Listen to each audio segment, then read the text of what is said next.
Здравствуйте! Вы смотрите недельный обзор фондового рынка на канале InstaForex TV. С вами я, Ольга Витковская. Американский рынок акций в пятницу упал на фоне неожиданного снижения деловой активности на Среднем Западе США.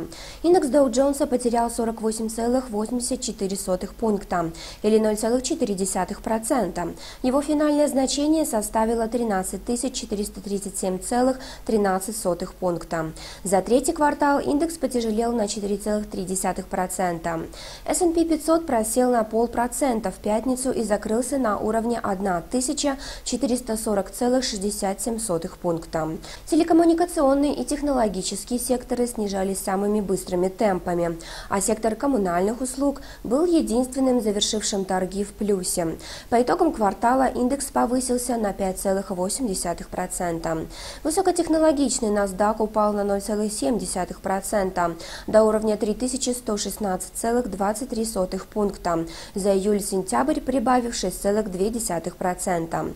Пятничному снижению на фондовом рынке США также способствовала публикация результатов стресс-тестов испанских банков, согласно которым финансовые учреждения Испании нуждаются в рекапитализации на сумму 59,3 миллиарда евро.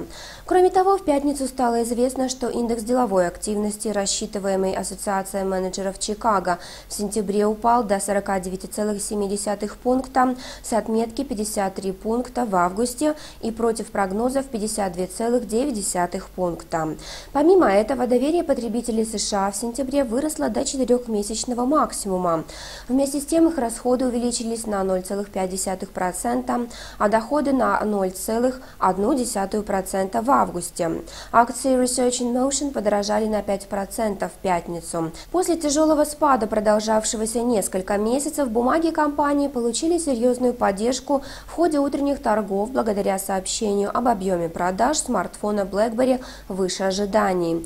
Также среди активных пятничных движений надо отметить бумаги Allscripts Healthcare Solutions, выросшие в цене на 14%, на сообщениях Bloomberg о том, что корпорация, работающая в сфере электронных медицинских карт, планирует продажу акций и уже вела переговоры с частными инвестиционными компаниями. Вы смотрели недельный обзор фондового рынка на канале InstaForex TV. Всего доброго, до свидания.